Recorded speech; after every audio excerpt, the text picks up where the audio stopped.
Hello வணக்கம். நான் Sudarshan, founder of Tamil trader. இது ஸ்விங் ட்ரேடிங் சீரிஸ். நம்ம வந்து பார்த்தீங்கன்னா ஸ்விங் ட்ரேடிங் கான்செப்ட்ஸ் வந்து இதுக்கு முன்னாடி 3 important stock selection plus strategy concepts பார்த்துருக்கோம்.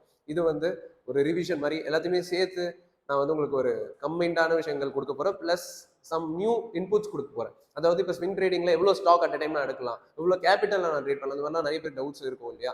அதுக்காக இந்த இடத்துல வந்து உங்களுக்கு எல்லாமே ஒரு கிளாரிட்டி வந்துடும். ஓகே, ஸோ ஃபர்ஸ்ட் ஸ்விங் ட்ரேடிங்கிறது ஒரு நாளைக்கு மேலே ஒரு ஸ்டாக் நம்ம வந்து வச்சிருந்தாலே அது we call it as swing trading. And usually if you close within 1 or 2 months swing trading கணக்கில் வரும். சரி, நான் 4-5 மாசம் வச்சிருக்க போறேன், இல்ல கொஞ்சம் பர்சன்டேஜ் அதிகமாக கேப்சர் பண்ண போறேன் அப்படின்னா அது பேர் மல்டி பேக்கர். ஸோ மல்டி பேக்கருக்கு வந்து அடுத்த கிளாஸ்ல வந்து உங்களுக்கு டாபிக் இருக்கு. ஓகே, ஸோ ஸ்விங் ட்ரேடிங் இன்னையோட கம்ப்ளீட் ஆகுது. மல்டி பேக்கர் வந்து நெக்ஸ்ட் வர போகுது. ஆனா இப்போதைக்கு ஸ்விங் ட்ரேடிங் வந்து வித்தின் 1 month வி யூஷுவலி க்ளோஸ்ன்றது ஞாபகம் வச்சுக்கோங்க. இது ஒன்று. ரெண்டாவது வந்து பாத்தீங்கன்னா நம்ம 3 இம்பார்ட்டன்ட் ஸ்ட்ராட்டஜிஸ் பார்த்துருக்கோம் ஸ்டாக் செலெக்ஷன். ஸோ ஃபர்ஸ்ட் வந்து அன்யூஷுவல் வால்யூம் அப்படின்ட்டு பார்த்தோம். அதாவது எல்லாமே லாஜிக்ஸ் தான். நீங்க அந்த கிளாஸ் பார்த்துருந்தீங்கனாலே உங்களுக்கு புரிஞ்சிருக்கும். திடீர்னு ஒரு ஸ்டாக் வந்து பறக்குது, மொமெண்டம்ல வருதுன்னா அது ஏன் வருது, அது வந்து ஏன் ரிசர்ச் பண்றதை விட அதை எப்படி நம்ம யூஸ் பண்ணிக்கலாம்ன்றத ஸ்ட்ராட்டஜியா பார்த்தோம். சிமிலர்லி 1 month ஒரு மாசமா ஒரு ஸ்டாக் பெர்ஃபார்ம் பண்ணாம, ஒரு மாசமா தன்னோட ஹையஸ்ட் பாயிண்ட் வந்து திடீர்னு வந்து ரீச் பண்ணுதுன்னு போது அப்ப அது ஏதோ ஒரு மொமெண்டம் ஸ்டார்ட் ஆகுது, இல்ல பெரிய மூவ்மெண்டோட ஸ்டார்டிங் பாயிண்ட் கூட அதை பார்க்கும். And finally all time high. Last கிளாஸ்ல இதை பார்த்திருந்தோம். இது வந்து வெறும் ஆல் டைம் ஹைன்னு பார்க்காம நம்ம ஒரு ஃபிளாக் பேட்டர்ன் கூட சேர்ந்து ஆல் டைம் ஹை சேர்ந்து தான் பார்த்திருந்தோம். ஸோ ரெண்டுமே சேரும் போது it becomes very effective pattern. இந்த 3 கான்செப்ட் இருக்கு. இது 3த்துல நீங்க என்ன பண்ண போறீங்கன்னா எதனா ஒன்று தான் செலக்ட் பண்ண போறீங்க. இதுதான் ரொம்ப முக்கியமான விஷயம் that you need to understand. ஏன் ப்ரோ 3மே எனக்கு பிடிச்சிருக்கேன், நான் 3மே பண்ணலாமே, உங்களுக்கு ரொம்ப கன்ஃபியூஸ் ஆகும். என்ன இது 3 இருக்கு, இதை எங்க பண்ணலாம், இதை எப்படி அப்ளை பண்ணலாம், ரொம்ப கன்ஃபியூஸ் ஆகும். அதனால இந்த 3த்துல எதனா ஒரே ஒரு டாபிக் எடுத்துக்கோங்க. ஏன்னா எல்லாத்துலயும் ஸ்டாக் வரதா போகுது. ஸோ எதனா ஒரே ஒரு டாபிக் எடுத்துக்கோங்க. அந்த டாப்பிக்கை நீங்க மாஸ்டர் பண்ணுங்க, அந்த பர்டிகுலர் ஸ்ட்ராட்டஜி வந்து ப்ராக்டிஸ் பண்ணுங்கன்னு சொல்லுவார். ஓகே, ஸோ லெட்ஸ் ஏதோ ஒன்று செலக்ட் பண்றீங்க. நீங்க அதுல என்ன பண்ண போறீங்கன்னா இந்த கான்செப்ட் அப்ளை பண்ண போறீங்க. என்ட்ரி எடுத்ததுக்கு அப்புறம் ஸ்டாப் லாஸ் 10% அண்ட் டார்கெட் வந்து 6% first target, 10% second target. First target cross பண்ணும்போது நீங்க என்ன பண்ணிருவீங்கன்னா பாதி பண்ணிட்டு க்ளோஸ் பண்ணிருவீங்க. ஸ்டாப் லாஸ் வந்து மாடிஃபை பண்ணி என்ட்ரில வச்சிருவீங்க. பேலன்ஸ் வந்து 10% வரும்போது ஃபுல்லா க்ளோஸ் பண்ணிருவீங்க. ஸ்விங் ட்ரேடிங் யூசுவலி நல்ல அக்யூரசி இருக்குன்றதுனால நீங்க இந்த ஃபார்மேட் ஃபாலோ பண்ணலாம். Risk reward ratio concept follow பண்ண வேண்டிய அவசியம் கிடையாது ஸ்விங் ட்ரேடிங் பொறுத்து. ஸ்விங் ட்ரேடிங் வந்து it is especially made for beginners, intermediates and all type of professionals. அதாவது நான் வந்து வேலைக்கு போயிட்டு இருக்கேன், ஹவுஸ் ஒய்ஃபா இருக்கேன், ஸ்டூடெண்டா இருக்கேன், நீங்க நிறைய டைம் கொடுக்க வேணாம். ஏன்னா ஒரு நாளைக்கு 15 to 20 நிமிஷம் கொடுத்தாலே போதுன்றது இதோட concept. So this is all about swing trading. இப்போ மெயின் பாயிண்ட் என்னன்னா, ஒரே நேரத்தில் நீங்க எவ்வளவு ஸ்விங் ஸ்டாக்ஸ் மேக்ஸிமம் ட்ரேட் பண்ணலாம்னா 4 மேக்ஸிமம். சில பேர் 10 ஸ்டாக்லாம் ஸ்விங் ட்ரேட் எடுத்து வச்சிருப்பாங்க. ரொம்ப தப்பு அது. ஏன்னா உங்களால ஃபோக்கஸ் பண்ண முடியாது, ஒரு ஐடியா இருக்காது எந்த ஸ்டாக் எப்படி போயிட்டு இருக்குன்னு. So maximum I follow is 4 and minimum I follow is 2. Minimum 1 கிடையாது, 2.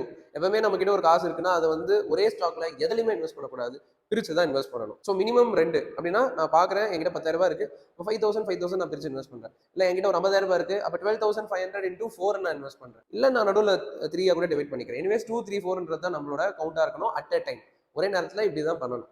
ஸோ இது வந்து ஒன்று. ரெண்டாவது ரிகார்டிங் கேபிட்டல், நீங்க ஃபர்ஸ்ட் டெமோ ட்ரேட் பண்ணுங்க. டெமோ ட்ரேட்ல ஒரு 1 or 2 months ட்ராக் பண்ணுங்க, ரிசல்ட்ஸ் ட்ராக் பண்ணுங்க. ஆக்சுவலி நம்மளோட போர்ட்டல்லையே, தமிழ் ட்ரேடர் போர்ட்டல்லையே ஜர்னல் ட்ரேடிங் அப்படின்னு ஒரு ஹெட்டிங் இருக்கு. நான் அதை பத்தி தனியா டீடைல்டா வீடியோவே போட்டிருந்தேன் லாஸ்ட் வீக், நீங்க போய் செக் பண்ணி பார்க்கலாம் பிளேலிஸ்ட்ல. ஸோ அதில் வந்து நீங்க வந்து பண்ற ஒரு ட்ரேட்ஸும் ரெக்கார்ட் பண்ணி அதோட டேட்டாஸ் வந்து அதுவே காட்டும். ப்ராஃபிட்டபிளா வந்திருக்கீங்களா, வின் ரேஷியோ எப்படி இருக்கு, ரிஸ்க் ரிவார்ட் எப்படி, அந்த மாதிரி நிறைய காட்டும். நீங்க பாத்தீங்கன்னா புரியும். ஸோ அந்த மாதிரி ஒரு proper data backed demo trading பண்ணுங்க. சும்மா டெமோ ட்ரேடிங் பண்ணாதீங்கன்னு சொல்லுவோம். ஸோ அந்த மாதிரி பண்ணீங்கன்னா ஒரு 1 or 2 months கழிச்சு நீங்க எடுத்து பார்க்கும்போது நிஜமாவே இது ஒர்க் அவுட் ஆயிருக்கா உங்களுக்கு, இல்ல நீங்க அதை கரெக்டா பண்ணிருக்கீங்களான்ற எல்லாமே தெரிஞ்சுக்கும். ஸோ அப்படி வந்துருச்சுன்னா, லைக் எல்லாமே கரெக்டா இருக்குன்னா, கிரீன்ல இருக்குன்னா நீங்க ரியல் ட்ரேடிங் போகலாம். அப்போ அதுவும் நான் என்ன ரெக்கமெண்ட் பண்ணுவேன்னா, உங்களுக்கு எவ்வளவு மணி வந்து கான்ஃபிடென்ட்டா இருக்குமோ அதை வச்சு நீங்க ஸ்டார்ட் பண்ணலாம். அந்த கேபிட்டல் வச்சு ஸ்டார்ட் பண்ணலாம். Kindly remember there is no good money in trading. அதாவது 10,000 வந்து நல்ல காசு தான், 1,00,000 நல்ல காசு தான். நம்ம கிட்ட என்ன இருக்கோ அதை வச்சுதான் நம்ம வந்து பண்ண முடியும். அண்ட் இன்னொரு முக்கியமான விஷயம், யார் ஒருத்தன் வந்து ஒரு 20,000 ஒரு 40,000 மாத்த தெரியலையோ அவனுக்கு 2 லட்சம் இருந்தாலும் அது 4 லட்சமா மாத்த தெரியாது. ஸோ சின்ன அமௌண்ட்டை வந்து நம்மளுக்கு வந்து வளர்த்து பழகினாதான் பெரிய அமௌண்ட் கிடைக்கும் போது அது வந்து நம்மளால ப்ராப்பரா பழக முடியும்ன்றது. அண்ட் என்ன மிஸ்டேக் நீங்க பண்ணக்கூடாது அப்படின்னா, எப்பவுமே கடன் வாங்கி ட்ரேட் பண்ணக்கூடாது. Trading is always a risky profession. So அப்படி இருக்கும்போது அப்போ நம்ம வந்து என்ன பண்ணோம்னா, நம்ம அதை இழந்தாலும் என்னோட மனசு வந்து அக்செப்ட் பண்ணிக்கும் அப்படின்ற அமௌண்ட் தான் எப்பவுமே நம்ம கேபிட்டலாக கொண்டு வரணும் ட்ரேடிங் பொறுத்த வரைக்கும். இது நிறைய பேருக்கு புரியாம இருக்கிறதுனால தான் அவங்க வந்து பெரிய பெரிய ரிஸ்க் எடுக்கிறாங்க. சில பேர் தப்பான டிசிஷன் எடுக்கிறாங்க. அவங்க லைஃபே வந்து ரொம்ப பேர்டனா மாறிடுது. இதுக்கு காரணம் ட்ரேடிங் கிடையாது. இப்போ நம்ம பைக்ல போறோம், ரோட்ல வந்து ஆக்சிடென்ட்ஸ் நடக்கும்ன்றது நம்மளுக்கு தெரியும். அதுக்கு நம்ம ப்ரிப்பேர்டா ஹெல்மெட் போட்டு போறோம், ரூல்ஸ் ஃபாலோ பண்றோம். இதெல்லாம் பண்றதுனால நம்ம வந்து ப்ராப்பரா போயிட்டு வந்தோம். அந்த மாதிரி trading is a place where you can earn money, lose money, like எல்லாமே இங்க நடக்கும். அப்படி இருக்கும்போது you should be prepared in such way that நான் இதுல எப்படி ப்ராப்பரா போறேன், ஹெல்மெட் போட்டு சீட் பெல்ட் போட்டு போறேன்றதை நம்ம பார்க்கவே தவிர என்ன நடக்கும் போது பாத்துக்கலாம்னு போனா ஆக்சிடென்ட் நடக்க தான் செய்யும். அதனால நீங்க பீங் அ வைஸ் பர்சன், ஒரு ப்ராப்பர் ப்ரொஃபஷனலா நீங்க ட்ரேட் பண்ணணும்னு நினைக்கிறீங்கன்னா நீங்க என்ன பண்ணணும்னா உங்களால என்ன கேபிட்டல் அஃபோர்ட் பண்ண முடியுமோ, அஃபோர்ட்னா என்னன்னா இப்ப நான் எக்ஸாம்பிள் சொல்றேன், என்கிட்ட என்னோட மாச சம்பளம் ஒரு 1,00,000 ரூபாய், நான் வந்து ஒரு 20,000 இந்த மாசம் ட்ரேடிங்க்குன்னு சேர்த்து வைக்கிறேன். அந்த மாதிரி ஒரு 2-3 மாசம் சேர்த்து வச்சுட்டேன், 60,000 என்கிட்ட வந்துருச்சு. இந்த 60,000 நான் சப்போஸ் ட்ரேடிங்ல இழந்தாலும் எனக்கு எந்த பாதிப்பும் கிடையாது. எஸ், எனக்கு கொஞ்சம் வலிக்கும். ஆனா என் வாழ்க்கையில பெரிய திருப்புமுனை எதனா நடக்க போதா நெகட்டிவானா இல்ல. I can accept. ஏதோ ஏதோ டாக்ஸ் மாதிரி நான் நினைச்சிட்டு போயிடுறேன் அப்படின்ற ஒரு மணி தான் நீங்க ட்ரேடிங்ல இன்வெஸ்ட் பண்ணணும்.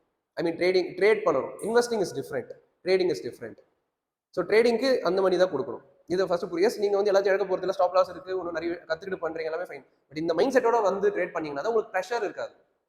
இதெல்லாம் தான் சைக்காலஜி கிளாஸ்ல ஆக்சுவலி ஐ டீச். ஸோ அதெல்லாம் ப்ரெஷர் இருக்காது, உங்களுக்கு வந்து கான்ஃபிடன்ஸ் இருக்கும். அண்ட் நீங்க வந்து ஒரு ட்ரேட் அணுகும் போது ரொம்ப எமோஷனலா அணுக மாட்டீங்க, ரொம்ப கான்ஃபிடென்ட்டா ப்ரொஃபஷனலா அணுகுவீங்க. அந்த மைண்ட்ல இருந்து அணுகுவீங்க, ஹார்ட்ல இருந்து அணுக மாட்டீங்க. இப்படி பண்ணும்போது அந்த ரிசல்ட் வந்து கரெக்டா இருக்கும். ஓகே, ஸோ நிறைய விஷயங்கள் இருக்கு. இதில் வந்து சைக்காலஜி டாபிக்ல வந்து பார்ப்போம். இதுதான் வந்து நீங்க ஸ்விங் ட்ரேடிங்ல ஃபாலோ பண்ண வேண்டிய விஷயம். ஓகே, ஸோ நான் சொன்ன மாதிரி அடுத்து இம்பார்ட்டன்ட்டா வந்து மல்டிபேக்கர் பார்க்க போறோம். அதுக்கு முன்னாடி ஒரு சின்ன அப்டேட் நான் கொடுத்துட்றேன். நிறைய பேர் வந்து என்கிட்ட ஆஃப்லைன் கிளாஸ் பத்தி கேட்டுட்டு இருந்தீங்க. எஸ், நம்ம ஆஃப்லைன் கிளாஸ் கண்டக்ட் பண்ணிட்டு இருக்கோம். சென்னை டி நகர்ல கண்டக்ட் பண்ணிட்டு இருக்கோம். அண்ட் எவ்ரி மந்த் ஒரே ஒரு பேட்ச் மட்டும் நடக்கும். அண்ட் அந்த பேட்ச்ல வந்து பாத்தீங்கன்னா யூனோ லைக் நீங்களுமே வந்து பார்ட்டிசிபேட் பண்ண முடியும். உங்களுக்கு ஒரு இம்பார்ட்டன்ட் டவுட் இருக்கும். என்னன்னா இப்ப நான் இங்க கத்துக்கிறேனே, எனக்கு அங்க வந்தா இன்னும் சில இம்பார்ட்டன்ட் விஷயங்கள் இருக்குமானா, எஸ், கொஞ்சம் என்ஹான்ஸ்டு வெர்ஷன் வந்து நீங்க நேர்ல இன்னும் சில விஷயங்கள் லேர்ன் பண்ண முடியும். இந்த விஷயமும் கத்துப்பீங்க, இதை விட இன்னும் கொஞ்சம் என்ஹான்ஸ்டு வெர்ஷனும் கத்துப்பீங்க. அது மட்டும் இல்லாம மெயினா நான் வந்து உங்களுக்கு வந்து லைக் நான் உங்க இடத்துல இருந்தா இந்த ரீசனுக்காக தான் சூஸ் பண்ணுவேன். அந்த ரீசன் என்ன அப்படின்னா, ஃபர்ஸ்ட் வந்து சப்போர்ட். அதாவது நேரா வந்து நீங்க உட்காந்து கவனிக்கும் போது உங்களுக்கு என்ன டவுட்ஸ் இருந்தாலும் அதை இன்ஸ்டன்டா கேட்டு நம்மளால கிளியர் பண்ணிக்க முடியும். ரெண்டாவது வந்து பாத்தீங்கன்னா you get the opportunity to directly meet me and interact with me. I would be very happy to talk with you. Like உங்களுக்கு என்ன டவுட்ஸ் இருக்கு, உங்களுக்கு உங்களோட கெரியர் எப்படி போயிட்டு இருக்கு, அதை நம்ம வந்து எப்படி ப்ராப்பரா ஷேப் பண்ணலாம் அப்படின்றத வந்து நம்ம டிஸ்கஸ் பண்ணலாம் இண்டிவிஜுவலா. ஸோ அதுக்கான டைம் என்னால் வந்து கண்டிப்பாக கொடுக்க முடியும். உங்களை டேரக்டாக மீட் பண்ணும்போது அது நம்மளால பண்ண முடியும். அண்ட் மூணாவது முக்கியமான விஷயம், யூ கெட் அ கம்யூனிட்டி. அதாவது நீங்க மட்டும் வந்து கத்துக்க போறது கிடையாது, உங்களை மாதிரி 20-30 பேர் வந்து அட் அ டைம் லேர்ன் பண்ண போறாங்க. ஸோ ஒரு கம்யூனிட்டியா லேர்ன் பண்ணும்போது, ஒரு குரூப்பா லேர்ன் பண்ணும்போது அந்த லேர்னிங்கா ரொம்ப வந்து பவர்ஃபுல்லா இருக்கும். ஏன்னா இப்போ நிறைய பேர் வரும்போது எப்படி வருவாங்கன்னா, நம்ம கிளாஸ்க்கு ஃப்ரெண்ட்ஸா வருவாங்க, 2 பேர் 3 பேர் அந்த மாதிரிலாம். ஸோ இப்போ ஒருத்தவங்க வந்து ஒரு டாபிக் நல்லா கவனிச்சிருவாங்க. லெட்ஸ் அசியூம் இன்னொருத்தர் வந்து அந்த டாபிக் அவர் வந்து ப்ராப்பரா கவனிக்கலனாலும் இந்த ஃப்ரெண்ட் போயிட்டு என்ன பண்ணுவாருன்னா, இது இப்படிதான் இருந்துச்சு அப்படின்னு ப்ராப்பரா சொல்லி கொடுப்பாங்க. அதான் வந்து ஒரு குரூப்பா லேர்ன் பண்றதோட ஒரு பிளஸ் பாயிண்ட். ஸோ இதெல்லாம் தான் வந்து நம்மளுக்கு ஆஃப்லைன்ல கிடைக்கும். ஸோ ஆன்லைன் சப்போஸ் நீங்க வெளியூரா இருக்கீங்க, உங்களால சென்னை டிராவலே பண்ண முடியாது அப்படின்னா, yes, online class is best. But ஆனால் உங்களால் லைக் சென்னை டிராவல் பண்ணி வர முடியும், இல்லை நான் சென்னையில தான் இருக்கேன், சரௌண்டிங்ல தான் இருக்கேன் அப்படின்னு நினைச்சீங்கன்னா, சென்னையில் கிளாஸ் நடக்கிறது வந்து ஒரு கிரேட் ஆப்பர்ச்சுனிட்டி. ஸோ கண்டிப்பாக நீங்கள் யூஸ் பண்ணிக்கோங்க. 4 days வீக்கெண்ட் ப்ரோக்ராம் தான் நடக்க போகுது. ஸோ ஜூலை எடுத்துக்கிட்டீங்க அப்படின்னா உங்களுக்கு வந்து லாஸ்ட் 2 வீக்கெண்ட்ஸ் தான் வந்து கிளாஸ் இருக்க போகுது. ஓகே, ஸோ இதோட ஃபீஸ் என்ன, நீங்கள் எப்படி இது ஸ்லாட் புக் பண்ணலாம், அண்ட் இதோட டேட்ஸ் என்ன, இதெல்லாம் வந்து உங்களுக்கு தெரியணும் அப்படின்னா நான் டிஸ்கிரிப்ஷன்லேயே கொடுத்துருக்கேன். ஸோ நீங்கள் செக் பண்ணிக்கோங்க. And once if you are interested, நீங்கள் என்ன பண்ணுவீங்கன்னா அங்கே அட்மின் நம்பர் இருக்குது, அந்த நம்பருக்கு டெக்ஸ்ட் பண்ணி கிளாஸ் இல்லை ஆஃப்லைன் கிளாஸ் அந்த மாதிரி நீங்கள் டெக்ஸ்ட் பண்ணீங்கன்னா அவங்க உங்களுக்கு வந்து அந்த டவுட்ஸ் வந்து கிளியர் பண்ணுவாங்க. ஓகே, ஸோ இது வந்து ஆஃப்லைன் கிளாஸ் பொறுத்த வரைக்கும் I'd be very happy to see you in real. ஜூலை எண்டில் சந்திப்போம். ஸோ அடுத்த வீடியோவில் நம்ம என்ன பண்ண போறோம்னா மல்டி பேக்கர் வந்து பார்க்க போகிறோம். So stay tune. நன்றி.